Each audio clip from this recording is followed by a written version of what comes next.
ਕੋਈ ਹਿਰਦਾ ਪਵਿੱਤਰ ਹੈ ਜਿਹੜਾ ਉਸ ਪਰਮਾਤਮਾ ਨੂੰ ਚੰਗਾ ਲੱਗ ਪੈਂਦਾ ਹੈ। ਜਿਹੜਾ ਪਰਮਾਤਮਾ ਨੂੰ ਭਾ ਜਾਵੇ ਉਹ ਹਿਰਦਾ ਸ਼ੁੱਧ ਤੇ ਚੰਗਾ ਹੈ। ਭਾਂਡਾ ਅਤ ਮਲੀਨ ਧੋਤਾ ਹੱਛਾ ਨਾ ਹੋਈ ਸੀ। ਜੇ ਮਨੁੱਖ ਦਾ ਹਿਰਦਾ ਅੰਦਰੋਂ ਵਿਕਾਰਾਂ ਨਾਲ ਬਹੁਤ ਗੰਦਾ ਹੋਇਆ ਪਿਆ ਹੈ ਤਾਂ ਬਾਹਰੋਂ ਸਰੀਰ ਤੀਰਥ ਆਦਿਕ 'ਤੇ ਇਸ਼ਨਾਨ ਕਰਦਿਆਂ ਹਿਰਦਾ ਅੰਦਰੋਂ ਸ਼ੁੱਧ ਨਹੀਂ ਹੋ ਸਕਦਾ। ਇਸ਼ਨਾਨ ਨਾਲ ਗੱਲ ਨਹੀਂ ਬਣਨੀ।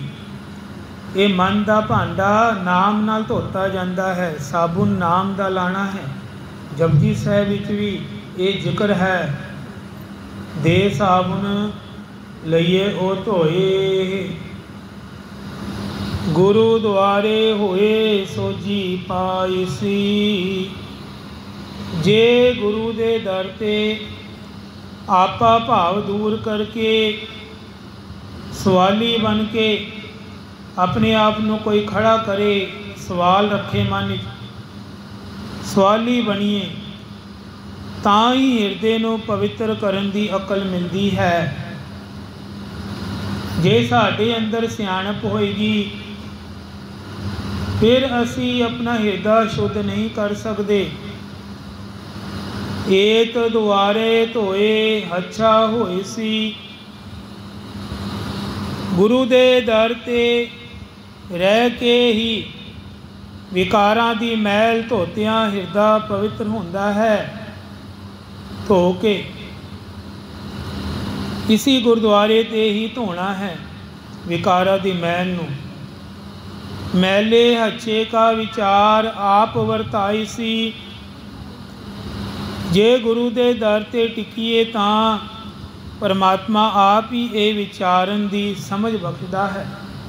ਜੇ ਅਸੀਂ ਆਪਣਾ ਆਣਾ ਜਾਣਾ ਹੀ ਛੱਡ ਦਾਂਗੇ ਤੇ ਫਿਰ ਇਹ ਵਿਚਾਰ ਨਹੀਂ ਸਮਝ ਆਉਂਦੀ ਕਿ ਸਾਡੇ ਵਾਸਤੇ ਕਿਹੜੀ ਗੱਲ ਅੱਛੀ ਹੈ, ਕਿਹੜੀ ਗਲਤ ਹੈ, ਕਿ ਅਸੀਂ ਚੰਗੇ ਹਾਂ ਜਾਂ ਮੰਦੇ ਹਾਂ। ਇਹ ਵੀ ਇਸੀ ਦੁਆਰੇ 'ਤੇ ਗਿਆਨ ਪ੍ਰਾਪਤ ਹੁੰਦਾ ਹੈ ਜੀ, ਚੰਗੇ ਹਾਂ ਕਿ ਮੰਦੇ ਹਾਂ। ਮਤ ਕੋ ਜਾਣੇ ਜਾਏ ਆਗਾਹ ਪਾਈ ਸੀ। ਜੇ ਇਸ ਮਨੁੱਖਾ ਜੀਵਨ ਸਮੇਂ ਗੁਰੂ ਦਾ ਆਸਰਾ ਨਹੀਂ ਲਿਆ ਤਾਂ ਕੋਈ ਜੀਵ ਇਹ ਨਾ ਸਮਝ ਲੇ ਕਿ ਇਤੋਂ ਖਾਲੀ ਹੱਥ ਜਾ ਕੇ ਪਰਲੋਕ ਵਿੱਚ ਜੀਵਨ ਪਵਿੱਤਰ ਕਰਨ ਦੀ ਸੂਝ ਮਿਲ ਜਾਏਗੀ। ਇੱਥੋਂ ਤੇ ਖਾਲੀ ਚਲੇ ਗਏ, ਗੁਰੂ ਦੀ ਸਮਝ ਨਹੀਂ ਲਿੱਤੀ, ਗੁਰੂ ਵਾਲੇ ਬਣੇ ਨਹੀਂ। ਫਿਰ ਅਸੀਂ ਸੋਚੀਏ ਕੋਈ ਨਹੀਂ, ਅਸੀਂ ਅੱਗੇ ਜਾ ਕੇ ਸੰਭਾਲ ਲਾਂਗੇ, ਨਹੀਂ ਮਿਲੇਗੀ। ਗੁਰਬਾਣੀ ਵਿੱਚ ਇਹ ਦਰਜ ਹੈ, ਜੇ ਹੈ ਕਰਮ ਕਮਾਏ ਤੇ ਆ ਹੋਈ ਸੀ। ਜਿਉ ਜੇ ਕਰਮ ਕਮਾਏਗਾ ਨਾ, ਇਹ ਇੱਕ ਕੁਦਰਤੀ ਨਿਯਮ ਹੈ ਕਿ ਇੱਥੇ ਮਨੁੱਖ ਜਿਹੇ ਕਰਮ ਕਮਾਉਂਦਾ ਹੈ ਉਹ ਜਿਹਾ ਉਹ ਬਣ ਵੀ ਜਾਂਦਾ ਹੈ। ਉਹੋ ਜਾਈ ਉਹਨੂੰ ਬਣਨਾ ਪਏਗਾ ਜਿਉ ਜੇ ਕਰਮ ਕਮਾਏਗਾ। ਅੰਮ੍ਰਿਤ ਹਰਿ ਕਾ ਨਾਉ ਆਪ ਵਰਤਾਈ ਸੀ। ਜੋ ਮਨੁੱਖ ਗੁਰੂ ਦੇ ਦਰ 'ਤੇ ਡਿੱਗਦਾ ਹੈ ਉਸ ਨੂੰ ਆਤਮਿਕ ਜੀਵਨ ਦੇਣ ਵਾਲਾ ਆਪਣਾ ਨਾਮ ਆਪ ਪ੍ਰਭੂ ਬਖਸ਼ ਦਿੰਦੇ ਹਨ। ਆਪੇ ਹੀ ਇਹ ਕਾਰਜ ਰਾਸ ਕਰਦੇ ਹਨ ਕਿ ਨਾਮ ਦੇਣਾ ਸ਼ੁਰੂ ਕਰ ਦਿੰਦੇ ਹਨ।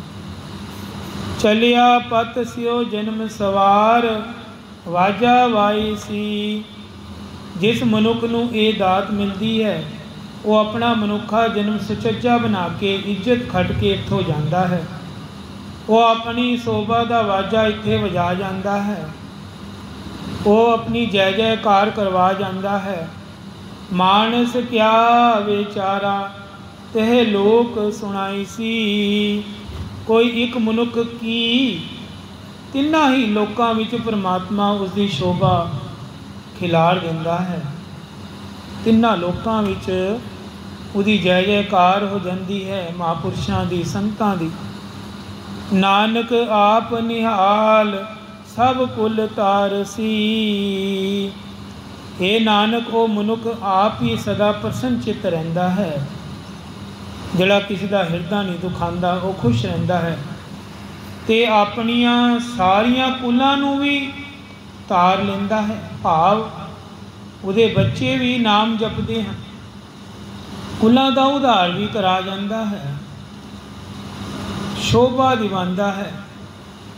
ਉਹਦੇ ਬੱਚਿਆਂ ਨੂੰ ਵੀ ਮਾਨ ਸਤਿਕਾਰ ਪ੍ਰਾਪਤ ਹੋ ਜਾਂਦੇ ਹਨ, ਉਹਦੀ ਕੁੱਲ ਦੀ ਵੀ ਜੈ ਜੈਕਾਰ ਹੋ ਜਾਂਦੀ ਹੈ। 21 ਕੁਲਾਂ ਦਾ ਉਧਾਰ ਹੁੰਦਾ ਹੈ। ਕੋਈ ਸੰਤ ਭਗਤ ਪੈਦਾ ਹੋ ਜਾਏ ਨਾ ਘਰ ਵਿੱਚ, ਬ੍ਰਹਮ ਗਿਆਨੀ ਸਾਧੂ, 21 ਕੁਲਾਂ ਦਾ ਉਹਦਾ ਉਧਾਰ ਪੱਕਾ ਨਿਸ਼ਚਿਤ ਹੋ ਜਾਂਦਾ ਹੈ। ਆਖੋ ਸਤਿਨਾਮ ਸ਼੍ਰੀ ਵਾਹਿਗੁਰੂ। ਇੱਕ ਭਗਤ ਦੀ ਇੰਨੀ ਜ਼ਿਆਦਾ ਇੱਜ਼ਤ ਹੈ ਸੱਚਖੰਡ ਵਿੱਚ। ਆਪ ਤੇ ਤਰੇਗਾ, ਨਾਲ ਉਹਦੇ ਰਿਸ਼ਤੇਦਾਰੀਆਂ, ਭੈਣਾਂ ਭਰਾਵਾਂ, ਹੋਰ ਮਾਤਾ ਪਿਤਾ, ਰਿਸ਼ਤੇਦਾਰੀਆਂ ਵਿੱਚ ਜੋ ਵੀ ਲੱਗਦੇ ਹਨ ਨੇੜੀ ਦੀ, ਉਹਨਾਂ ਦੀ ਵੀ ਕਿਸਮਤ ਖੁੱਲ੍ਹ ਜਾਂਦੀ ਹੈ, ਕਿਉਂਕਿ ਪੂਰਨ ਸਾਧੂ ਘਰ ਵਿੱਚ ਜਨਮ ਲੈ ਗਿਆ। ਇਹ ਵੱਲ ਆਖਦੇ ਹਨ। ਇੱਕ ਵਾਰੀ ਮੈਂ ਕਿਸੇ ਮਹਾਂਪੁਰਸ਼ਾਂ ਕੋਲ ਬੈਠਾ ਸੀ, ਮੇਰੇ ਮਨ ਵਿੱਚ ਸਵਾਲ ਆ ਗਿਆ। ਮੈਂ ਅੱਗੇ ਪ੍ਰਸ਼ਨ ਰੱਖਿਆ, ਮਹਾਂਪੁਰਸ਼ੋ ਇਹ ਦੱਸਣਾ ਕਰੋ ਕਿ ਜਦ 21 ਕੁਲਾਂ ਦਾ ਉਧਾਰ ਹੋਣਾ ਹੀ ਹੈ ਤੇ ਫਿਰ ਸਾਨੂੰ ਮਿਹਨਤ ਕਰਨ ਦੀ ਕੀ ਲੋੜ ਹੈ? ਫਿਰ ਤੇ ਆਪੇ ਹੀ ਸਾਨੂੰ ਗਿਫਟ ਮਿਲ ਜਾਣਾ ਹੈ। ਮਹਾਂਪੁਰਸ਼ ਬੜੇ ਗੰਭੀਰ ਹੋ ਕੇ ਬੋਲੇ, ਇਹ ਗੱਲ ਸੱਚੀ ਹੈ, 21 ਕੁਲ ਤਰਨਗੀਆਂ, ਪੱਕੀ ਹੈ, ਇਹਦੇ 'ਚ ਕੋਈ ਸ਼ੱਕ ਨਹੀਂ ਕਰ ਸਕਦਾ। ਪਰ ਆਪਣੀ ਮਸ਼ੱਕਤ, ਆਪਣੀ ਮਿਹਨਤ ਦੀ ਘਾਲ ਕੇ ਹੀ ਅੱਗੇ ਜਾਣਾ ਪਏਗਾ। ਕੋ ਸਤਿਨਾਮ ਸ਼੍ਰੀ ਵਾਹਿਗੁਰੂ। ਜਿਨੀ ਨਾਮ ਧਿਆਇਆ ਗਏ ਮਸ਼ੱਕਤ ਘਾਲ, ਨਾਨਕ ਤੇ ਮੁਖ ਉਜਲੇ ਕੀਤੀ ਛੁੱਟੀ ਨਾਲ। ਜਿਨ੍ਹਾਂ ਨੇ ਭਾਈ ਮਸ਼ੱਕਤਾਂ ਘਾਲੀਆਂ ਹੈ ਉਹ ਹੀ ਅੱਗੇ ਜਾ ਸਕਦੇ ਹਨ।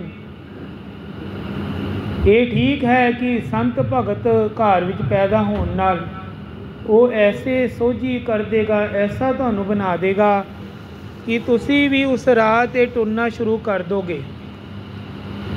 ਇਹ ਗੱਲ ਪੱਕੀ ਹੈ ਕਿ ਉਸ ਚੀਜ਼ ਦਾ ਫਾਇਦਾ, ਬੈਨੀਫਿਟ ਮਿਲੇਗਾ, ਪਰ ਨਾਮ ਤੇ ਤੁਹਾਨੂੰ ਆਪਣਾ ਆਪ ਜਪਣਾ ਹੀ ਪਏਗਾ।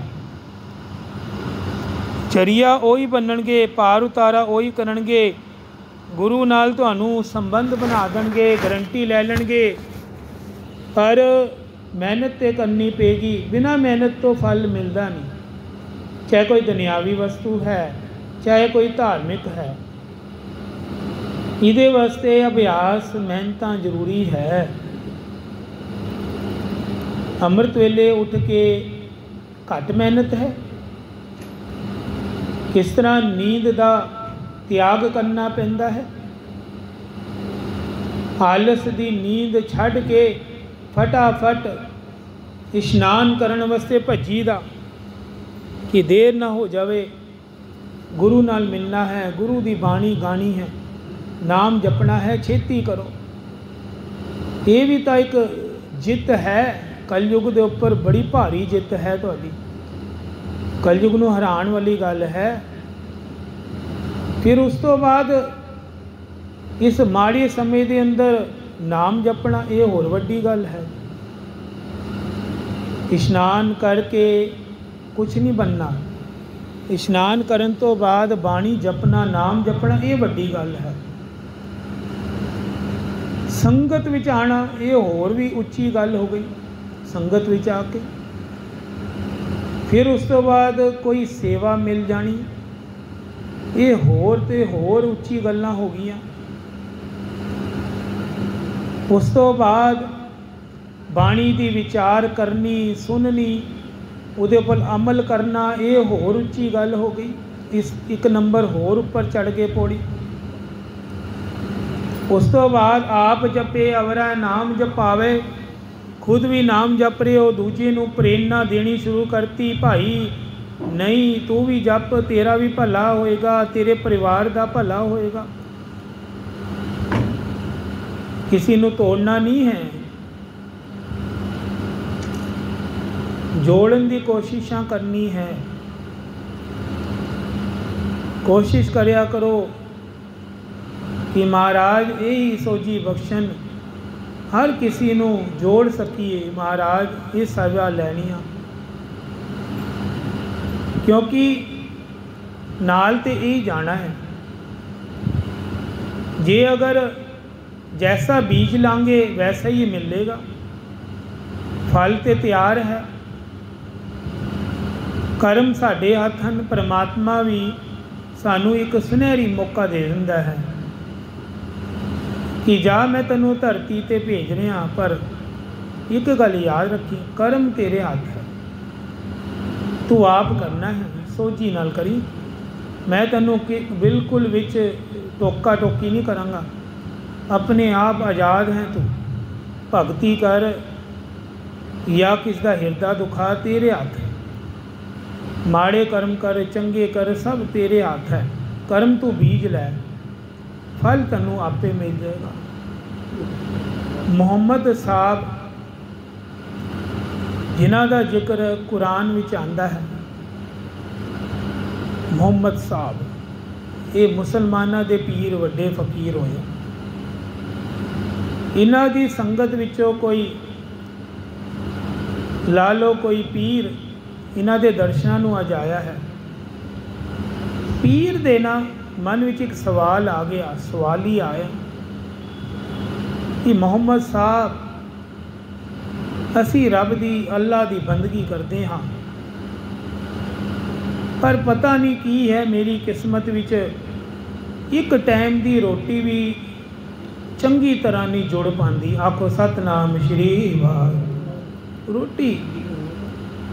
रोटी खानी है, फकीरां ने नाम जपना है, वो भी नहीं मिले तो किन्ना।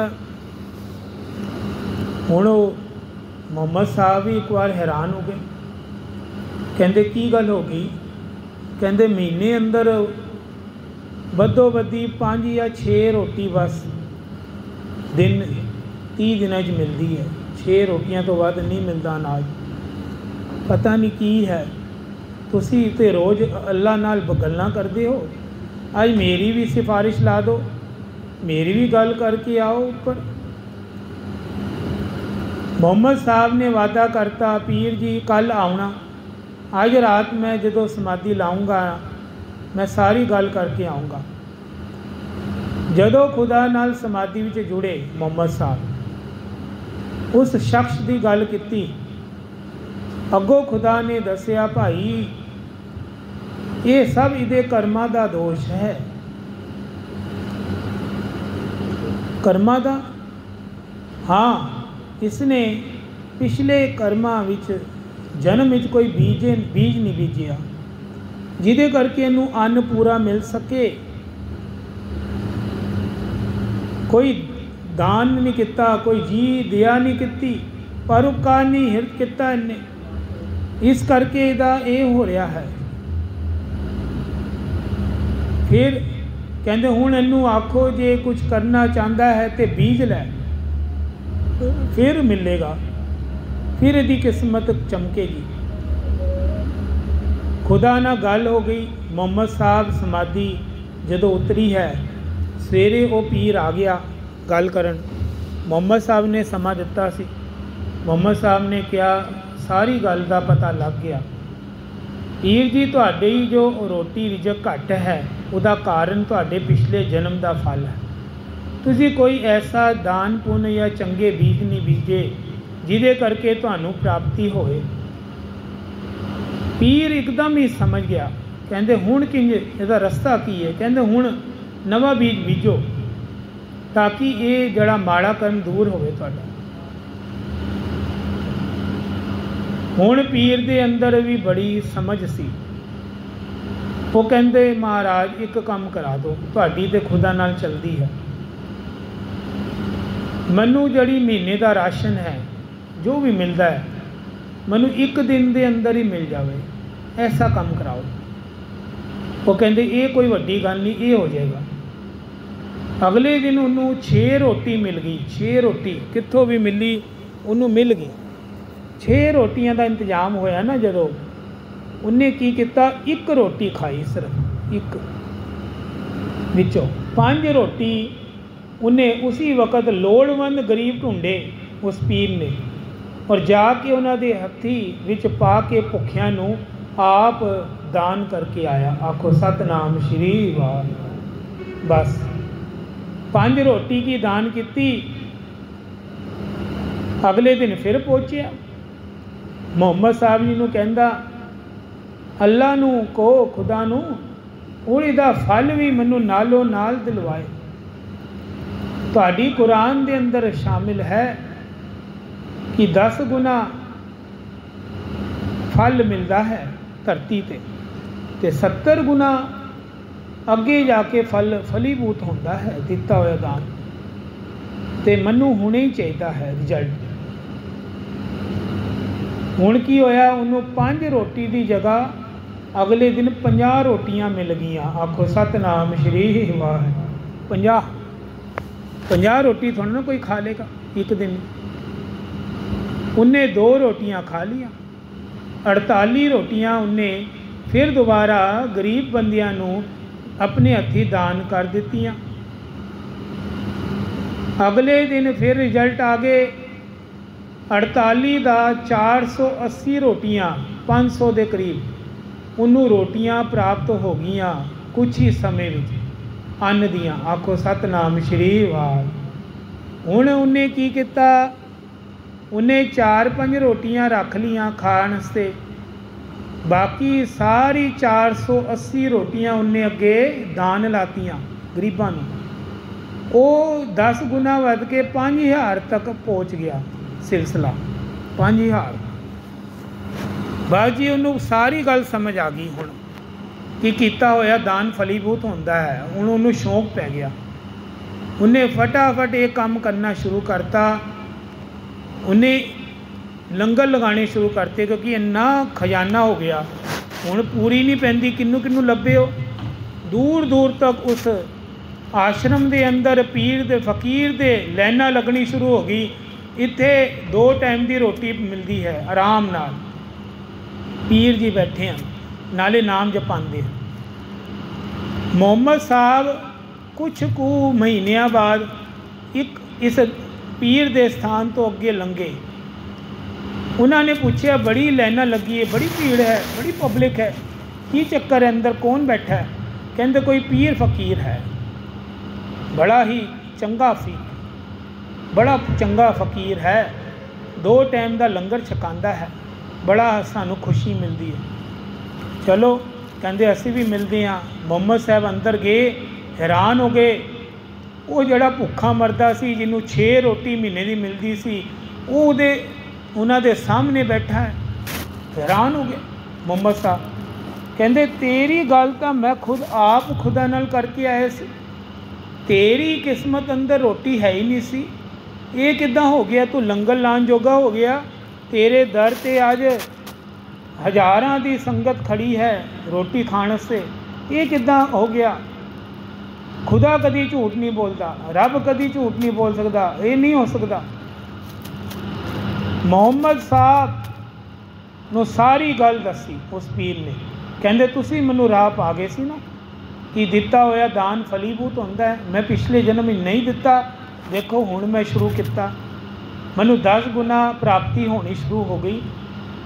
उहदे करके रोज़ाना ही खजाना जुड़ता है। हुण मैं अपने इससे कितना जोड़ांगा, वंड छकांगा, आप भी खावांगा, लोगों को भी देवांगा। देखो मेरी बरकत दिन बर दिन फलीभूत हो रही है। मुहम्मद साहब जी को समझ नहीं देर नहीं लगी, क्योंकि वो आप भी बड़े जुड़े हुई रूह सी रब नाल। कहते हाँ फकीर जी, ये रस्ता तुसी अपना के बहुत चंगा किया। इहदे नाल तुहाडी जड़ी पिछले जन्म की कमजोरी सी वो भी दूर हो गई। हुण तुसी आप भी खाण जोगे हो गए ते लोगों दान दे के खिलाण वाले भी बन गए। आखो सतनाम श्री वाह। देख लो, ये मुसलमान धर्म तो कथा लिखी गई है, ये उधर दी असली कथा है। ये कौतुक होया सी सच्ची मुच्ची मुहम्मद साहब के वक्त, तो ये सारे धर्मां ते लगती है कथा। यह नहीं कि उन्होंने भी फल मिलना है। सिख धर्म भी इसी पद्धति ते चलता है। वो भी लंगर लाते हैं, वो भी दान करते हैं, वो भी जी दिया प्रवान, वो भी जो फलीभूत होता है उन्होंने रब ने देना ही देना है। क्योंकि अंदरों ही अंदरों जो बख्शिशां होंदी है वो कोई किसी को दस नहीं सकता, क्योंकि हर कोई अपना खुलासा नहीं करता कि मैनू ये प्राप्ति हो चुका है, पर होंदा है। करी करके देख लो। तुसी ना 5 जनियां नूं सिर्फ नाम ही जपा लो, पैसा नहीं दान कर सकते ना, उन्होंने जोड़ो। अज तो बाद 5 दिन 5 बंदे कोई ऐसे ढूंढो जिन्होंने जोड़ना पेगा, टुटे होण, उन्होंने बाणी नाल जोड़ दो, प्रेम नाल जोड़ो। देखो फिर कमाल तुहाडे जीवन के अंदर खुशबू बाणी दी किस तरह तुहाडे अंदर नाम चल पैंदा है, किस तरह बाणी का प्रवाह चल जाता है, किस तरह तुहाडे अंदर खुशियां की लहर मिलती है। रिजल्ट उसी वक्त मिलना शुरू हो जाएगा, कोई ज़्यादा देर नहीं लगेगी, कुछ ही महीने ये नाम फलीभूत होना शुरू हो जाएगा। जो भी करोगे, जैसा बीज लाओगे वैसा ही फल मिलना शुरू हो जाएगा। ये कमर कस्सा कर लो भाई, इहदे नाल फायदा ही फायदा है। कोई भी काम करो चंगी नीयत नाल करो, माड़ी नीयत नाल नहीं, चंगी नीयत पिछे छुपी होवे तां ही काम रास आएगा। नीयत रास होने कम रास, नीयत चंगी, बुद्धि चंगी। सतगुरु महाराज सानू यही उपदेश देंदे हन। आओ समा इजाजत नहीं देंदा, सारे नाम जपदे होए समाप्ति वल वधिए। वाहेगुरु वाहेगुरु वाहेगुरु वाहेगुरु वाहेगुरु।